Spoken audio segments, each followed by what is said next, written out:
Change, by its own nature, is all-encompassing. This series started from the perspective of our unnamed Jedi who felt like they needed something new, so they came to this planet. Then they, perhaps unknowingly at first, began to cause a metamorphosis of the land itself, forming this island using the sand and soil under the ocean and bringing them to its surface. And even now, as we look back to the island 2 episodes later, it's changing of its own accord in response to powers that our protagonist has been developing over this time. At first, the island evolved in ways that we're more familiar with. Grass growing, and eventually bushes and trees, boulders, and even mushrooms of varying sizes finding their own crannies to exist in. But then, after a short time, the world had begun to develop around the Jedi, with these new settlers landing and expanding their communities. In response, the Jedi began to feel more confused, less self-assured, and the island responded. On another course of change, these crystals began forming all over the island, different colors and sizes, without a clear pattern in where they grew from the ground. These may just be the earliest sightings of what we now know as kyber crystals, but we'll likely never be sure, because, you know, I'm not George Lucas. There is another type of change I'd like to talk to you about nearer the end of this episode, but before we get to that, let's see how the rest of this planet's inhabitants are getting on. Last we left them, the rich had managed to form a governing body and divided the poorest peoples from their original community. Let's now see what other changes this episode will bring.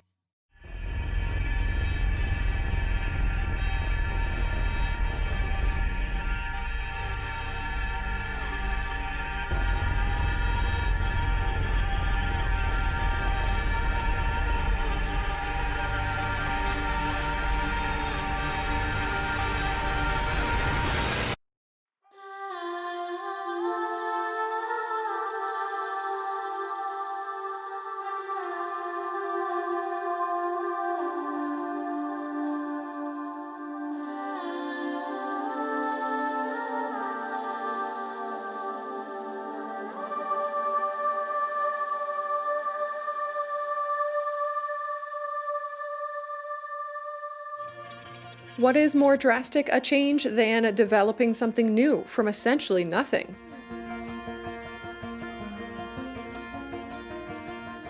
Maybe not exactly nothing. Surely the people involved in this new project counted towards somethingness. Where did they come from to need such a large area of land?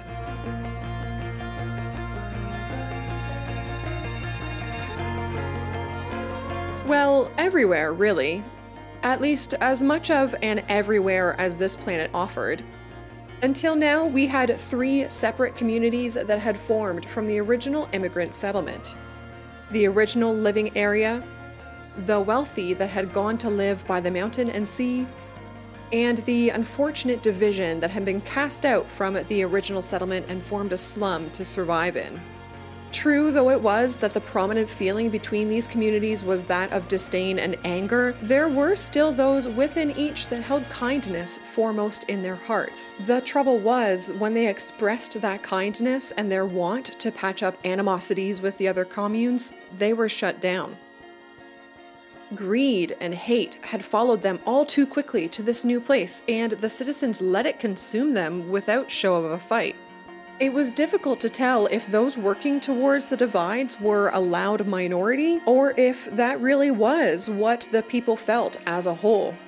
But one thing was certain, enough of the population had had enough. They were ready to leave for greener pastures.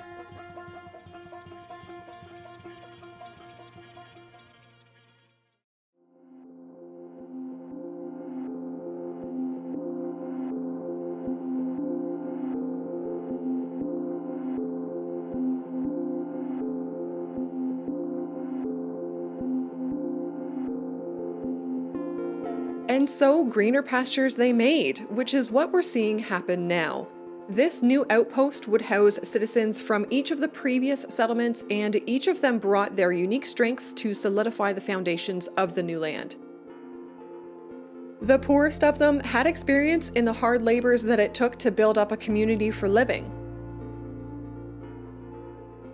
They had done so already for the wealthiest among them. And those who had previously hired these laborers had plenty of funds available to supply this new project.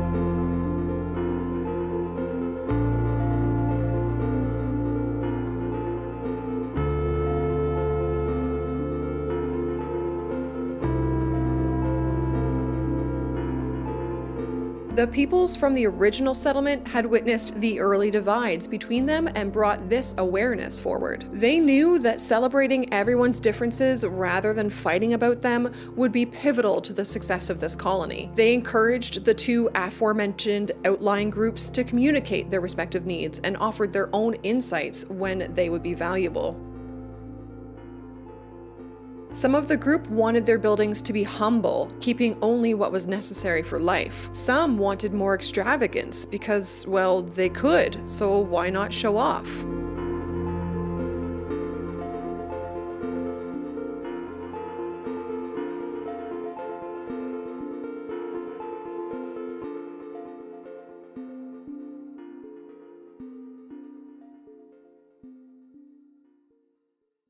So they built both.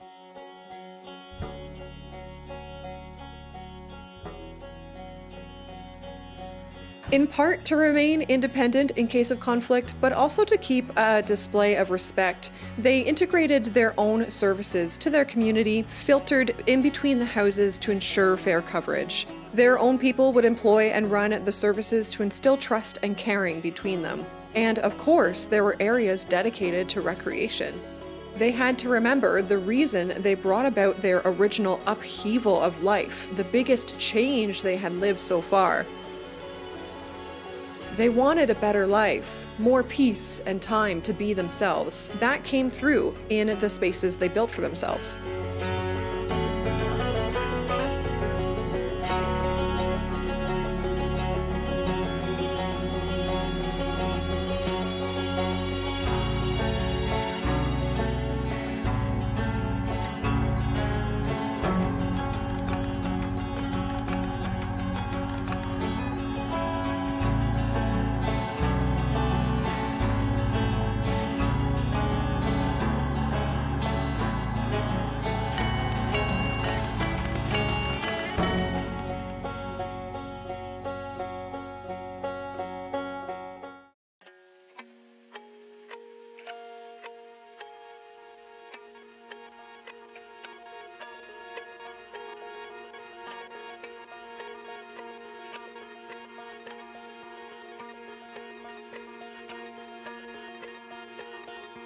Changes, differences, progression through life and its consequences. So far today, we've experienced these through the eyes of our main protagonist, then again through the wishes of the gentler population. But this sort of evolution demonstrates no bias in our story. Those featured in the previous episode were not left out of development today. They had their own changes to experience. Until now, they had been building the foundation of their new living spaces. They needed the basics to form and be functional before they could dive into specifics, tidying and refining. But the time was here to start adding details to their surroundings and expanding the scale of their comforts. Breaking our fourth wall for a moment, we call this detailing. The additions varied in style and purpose. Infrastructure was expanded in some areas, sunk into the ground to better distribute heat, cooling, electricity. They fit additional appliances, power banks, satellite dishes, and other industrial sorts around these sunken pipelines, resulting in a cluttered but clean look to the areas they ran through.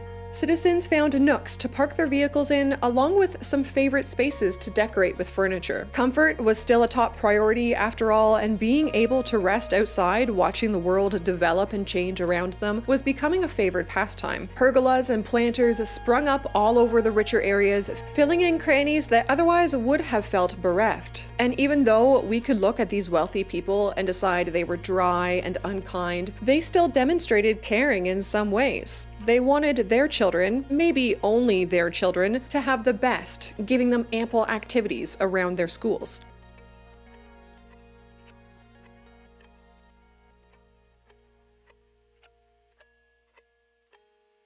After some time of work, the planet had undergone what felt like a concentrated transformation. It could be seen everywhere that civilization had touched. Our original protagonist saw their island bring forth new energy in the form of these crystals. Today's main cast had built an entire new community to celebrate each other and feel comfortable and free to be themselves. The poorest of the planet's inhabitants watched their streets become more crowded, dustier, as they struggled to make their way forward through the days. On the other end of that spectrum, the wealthiest added to their leisure and the beauty around them. Even the original settlement felt the spaces they lived in develop new intricacies.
That leaves us, you and I, and the changes we experience day to day and how we can better tackle them. Okay, let me step out of this cheesy style of scripting. I mentioned at the beginning of the episode that I had something else to discuss, and it's just this. I believe this will be the last episode in this series that I release proper. There's a few factors to this. This is a modded save, and man, even though I feel like it's only mildly modded with 3,000 assets and maybe 50 mods, it's running so incredibly slow. Maybe because it's such an old save, but it is genuinely painful to try and do any building in the save. That is also compounded by City Skylines 2 being right around the corner. Having access to play it makes me just want to play it. While I've been enjoying our playthroughs of City Skylines 1 together, live, either here on YouTube or on Twitch, doing this off-camera building just isn't ticking the box for me anymore. Also, and maybe most importantly, I've changed since I first had the idea for this series. I feel like I could tell this story so much better if I just started over today. The way I've been scripting and presenting the story until now honestly feels pretentious, and I kind of hate it a bit. I've learned from that, and I can't wait to tell my next story and do better with it, and then learn from it and do better again. That all said, I did plan on doing an episode 4 and 5 originally in this city. If you would like an informal style video where I flick around and tell you how the story would have progressed just in a less pompous style, let me know in a comment or ping me in Discord or something. I won't bother if folks aren't interested, and that's so okay if you're not, but the offer is out there. I'm excited to tell more stories in City Skylines 2. Until then, let's change and grow for the better.